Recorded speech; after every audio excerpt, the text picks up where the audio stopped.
행복한 교회 승리하는 성도 여러분, 남가주 은혜로 교회 오신 것을 환영합니다. 오늘은 95번째 함께하는 153 8월 7일 금요일 순서입니다.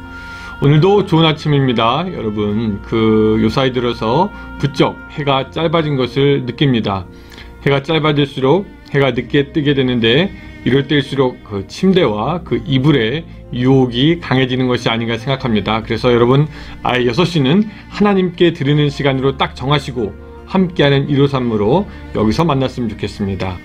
또 여러가지 사정들로 새벽에 같이 못하는 분들도 있는 줄로 압니다. 그런 분들은 또한 편한 시간에서 편한 장소에서 최소한의 경건의 시간을 하나님과 함께 보내므로 이 코로나 시대에 더욱 깊은 신앙의 향기를 뿜어내는 여러분들이 되셨으면 좋겠습니다. 우리가 기도로 선교에 동역하는 이집트의 이언약 선교사님이 있습니다. 이분이 몇 달 전에 코로나 때에 모친상을 당해서 한국으로 급히 갔고 모친상을 치르게 되었습니다. 그리고 모친상을 잘 치르고 또 예전에 발목 골절로 수술을 받아서 핀을 박아놓은 그곳에 제거 수술을 받고 다시 가족들이 기다리는 이집트의 카이로로 떠났습니다. 이제 또 그곳에서의 또 사역이 시작될 텐데 그 가족들과 선교사님 사역들 주님께서 붙잡아 달라고 여러분들 생각날 때 기도해 주시기 바랍니다. 또 생방송 예배를 드리는 분들은 알겠지만 매주 일본에서 같이 저희와 함께 예배로 참여해 주시는 유미 집사님이 계신데 이분이 2달 전에 저희 교회에 마스크를 나누고 싶다고 해서 일본에 보냈습니다. 근데 지금 워낙 화물들이 늦게 와가지고 이제야 도착했습니다. 어제 도착했는데 귀한 마스크입니다.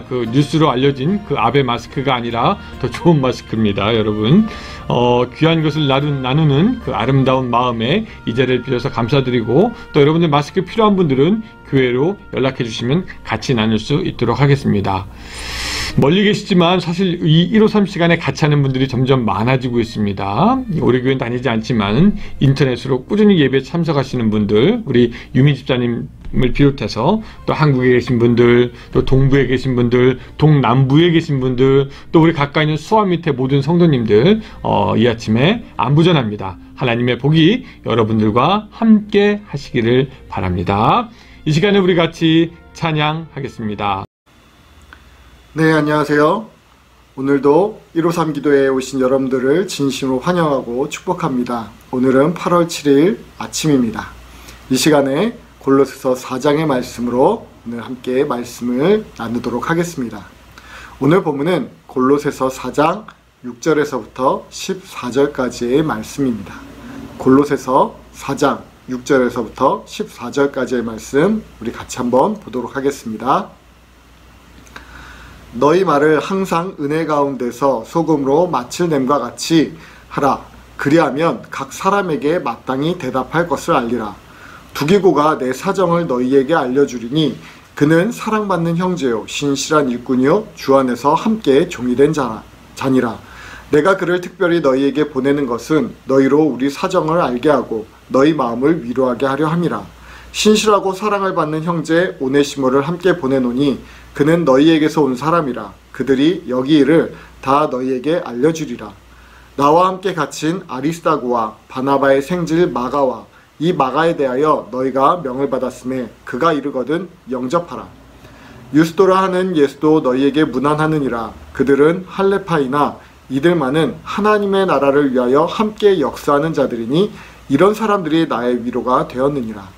그리스도 예수의 종인 너희에게서 온 에바브라가 너희에게 문안하느니라.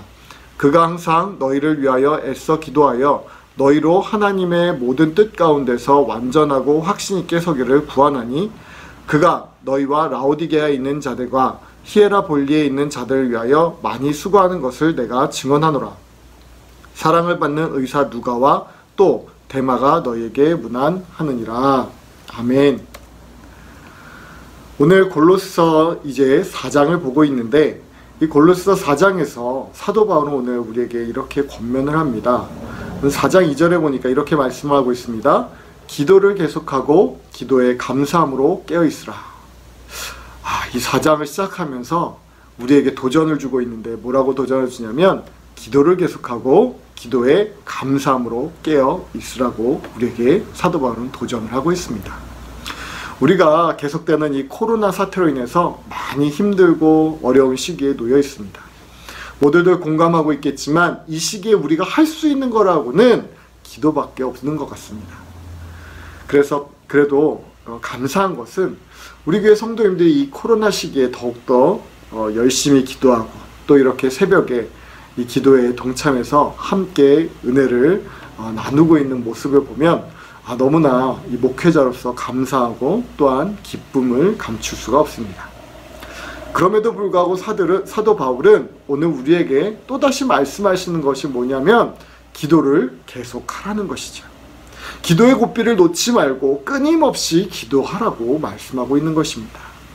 이것이 우리의 생명의 길이고 우리가 나아가야 할 방향이기 때문입니다.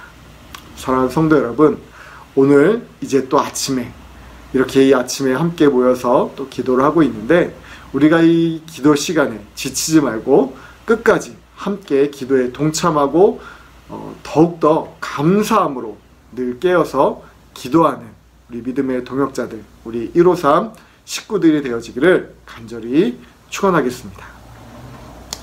이제 우리가 함께 읽었던 본문으로 다시 잠깐 돌아가서 은혜를 나누려고 합니다. 오늘 본문 6절을 다시 한번 같이 보도록 하겠습니다. 6절 말씀에 이렇게 되어 있죠. 너희 말을 항상 은혜 가운데서 소금으로 맛을 냄과 같이 하라. 사도 바울은 오늘 골로새 교회 마지막으로 이제 당부를 하고 있는데 뭐라고 말씀하고 있냐면 너희의 말을 항상 은혜 가운데서 소금으로 맛을 냄과 같이 하라고 말하고 있습니다. 사랑하는 성도 여러분, 우리가 다른 사람과 대화를 할 때 이 부분은 매우 중요합니다. 우리가 하는 말 한마디에 어떤 사람들은 기뻐할 수도 있고 또 어떤 사람들은 힘을 얻을 수도 있고 반면에 어떤 사람들은 상처를 받고 무너지게 될 수도 있습니다. 오늘 사도 바울은 우리에게 말을 할 때 그래서 항상 은혜를 생각하고 소금의 맛을 내는 것처럼 말하라고 권면을 하고 있습니다. 쉽게 말씀드리면 다른 사람들에게 상처를 주는 말, 다른 사람들과의 관계를 어렵게 하는 말은 삼가라는 것이죠. 그리고 항상 지혜와 은혜로운 말이 무엇인지 생각하고 그런 말들만 하라고 이야기하고 있는 것입니다. 이 말씀은 비단 여기에서만 이야기하는 것은 아닙니다. 에베소 4장 29절에 이렇게 말씀합니다. 무릇 더러운 말은 너희 입 밖에도 내지 말고 오직 덕을 세우는데 소용되는 대로 선한 말을 하여 듣는 자들에게 은혜를 끼치게 하라. 베드로전서 2장 1절에서는 또 이렇게 말을 합니다. 그러므로 모든 악독과 모든 기만과 외식과 시기와 모든 비방하는 말을 버리고 라고 말씀하고 있습니다. 흔히 우리가 하는 말 중에서 칭찬은 고래도 춤추게 한다라는 말이 있습니다. 일례로 제가 예전에 사역하던 교회에 청년들과 함께 사역을 했는데 항상 그 교회 안에서 문제를 일으키는 청년이 한 명 있었습니다. 그 청년과 함께 무슨 일을 하려고만 하면 그 청년이 분위기를 망치거나 아니면 잘 되던 일도 그 청년이 함으로써 일을 그르치게 만드는 경우들이 많이 있었습니다. 그러니까 그 친구가 그 청년이 오면 그 교회의 다른 청년들이 일찍 집에 가려고 하거나 아니면 거의 무시하거나 아니면 그 친구를 완전히 빼놓고 거의 왕따를 시켜놓고 일을 진행하는 경우들이 많이 있었습니다.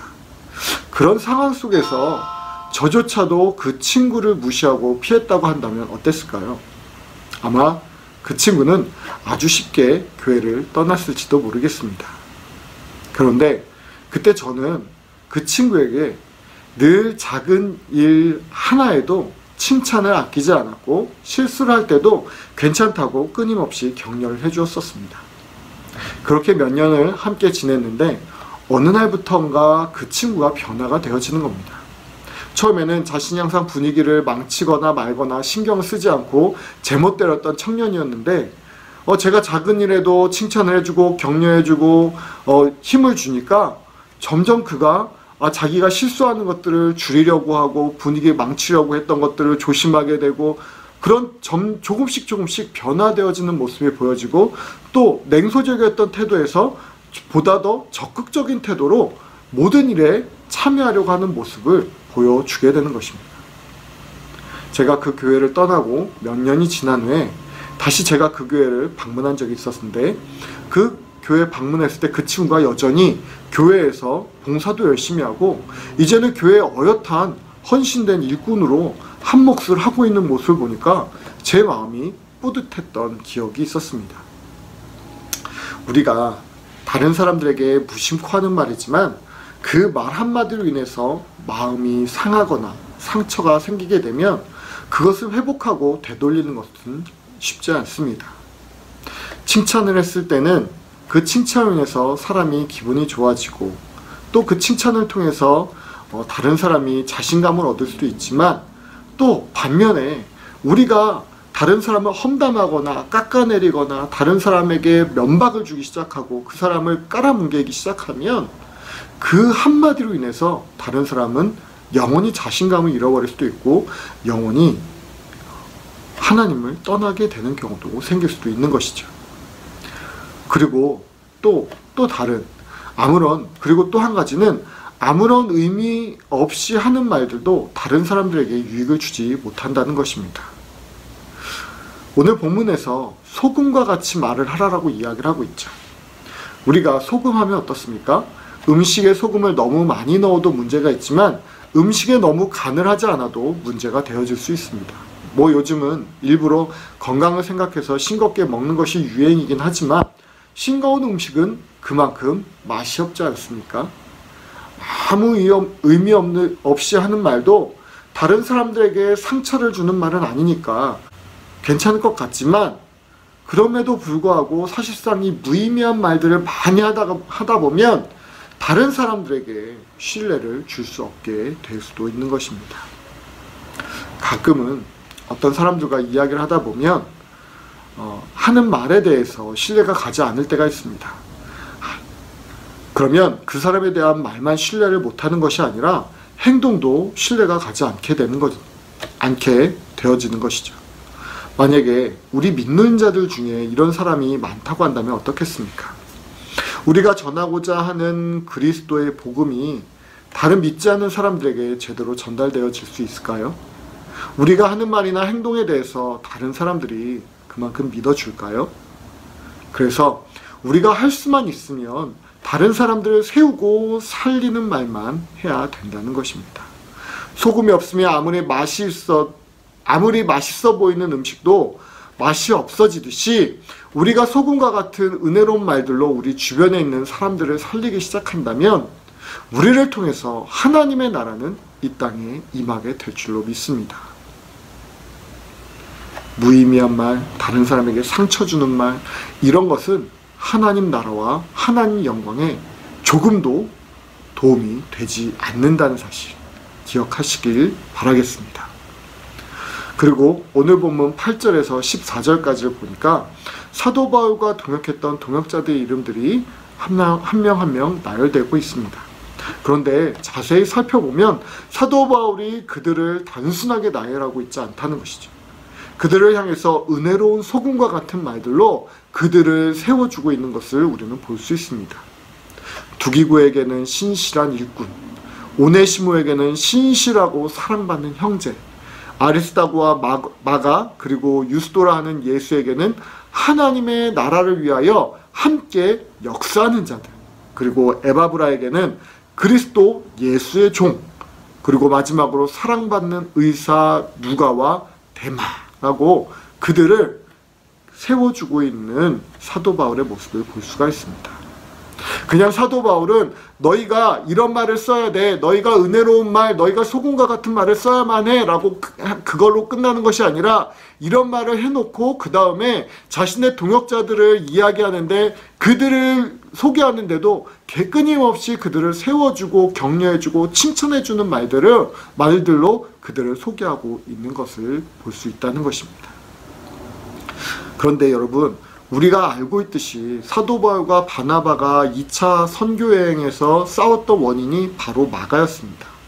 그리고 오네시모는 어떤 사람이었냐면 자신의 주인에게서 멀리 도망친 노예이기 때문에 그는 붙잡히면 감옥에 갇히거나 처형을 당해야 되는 죄수, 범죄자에 불과한 사람이었습니다. 그런데 그런 사람들, 그런 사람들조차 사도 바울은 그들을 소개하면서 전부 다 선한 말로 신실하고 사랑받는 형제, 그리고 하나님 나라를 위하여 함께 역사하는 자들이라고 설명을 하고 있는 것입니다. 이 글을 읽는 골로새 교회 교인들이 이제 이 편지를 받을 때는 그 사람들, 지금 소개했던 이 두기고라든지 아리스다고와 마가, 예수, 이런 사람들과 함께 왔을 것입니다. 그런데 그들이 이 골로새 교회에 방문했을 때 골로새 교회 교인들이 그들을 맞이하는 마음은 어땠을까요? 어떤 마음으로 그들을 맞이했을까요? 아마 사도 바울이 그들을 소개할 때 은혜로운 말로 소개함으로써 그들이 골로새 교회에서 큰 황대를 받지 않았겠습니까? 우리의 말 한마디로 인해서 다른 사람들을 살릴 수도 있고 혹은 다른 사람들을 죽일 수도 있고 또 어떨 때는 우리의 말 한마디로 인해서 다른 사람들이 예수 그리스도를 믿을 수도 있고 반대로 예수 그리스도를 떠나버리게 만들 수도 있습니다. 여러분들 우리 남가주 은혜롭교회 성도들을 소개할 때 어떻게 소개하시겠습니까? 아니, 남가주 은혜롭교회 우리 담임 목사님이신 이병현 목사님을 소개할 때 어떻게 소개하시겠습니까? 또 저를 소개할 때는 어떻게 소개하시겠습니까? 저는 또 여러분들을 어떻게 소개할까요? 그리고 여러분과 제가 함께 또 대화를 할 때 어떤 말들로 우리가 대화를 해야 될까요? 오늘 이 새벽에 여러분들은 어떤 말들을 하길 원하십니까? 바라기는 언제나 지혜로운 말로 은혜로운 말들로 다른 사람들을 세워주고 그리스도의 복음을 증거할 수 있는 복된 성도님들이 되시길 예수님의 이름으로 축원드립니다. 기도하겠습니다. 하나님 아버지 감사합니다. 오늘 우리가 또 사도 바울의 그 골로새 서를 통하여서 아름다운 말, 또 사람들을 세울 수 있는 말, 은혜로운 말을 어떻게 해야 되는지 잠시 말씀을 나누었습니다. 우리의 입술이 하나님 축복된 입술, 복된 입술이 되어지길 원합니다. 우리의 입술을 통해서 다른 사람을 죽이는 것이 아니라 우리의 입술을 통해서 다른 사람을 세우고 격려하고 또 예수 그리스도의 복음을 증거하는 데 사용되어지게 하여 주시옵소서. 이 시간 오늘 하루도 그렇게 살기를 소망하며 감사하며 예수님의 이름으로 기도합니다. 아멘. 네, 계속해서 이제 30분 동안 기도하는 시간입니다. 우리가 이 시간 기도할 때는 다른 우리 이웃들을 위해서 또 우리 성도님들을 위해서 특별히 또 멀리 해외에 나가서 선교하시는 우리 선교사님들을 위해서 우리 함께 기도해 주시길 부탁드리겠습니다. 감사합니다. 우리 함께 기도하겠습니다.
아멘.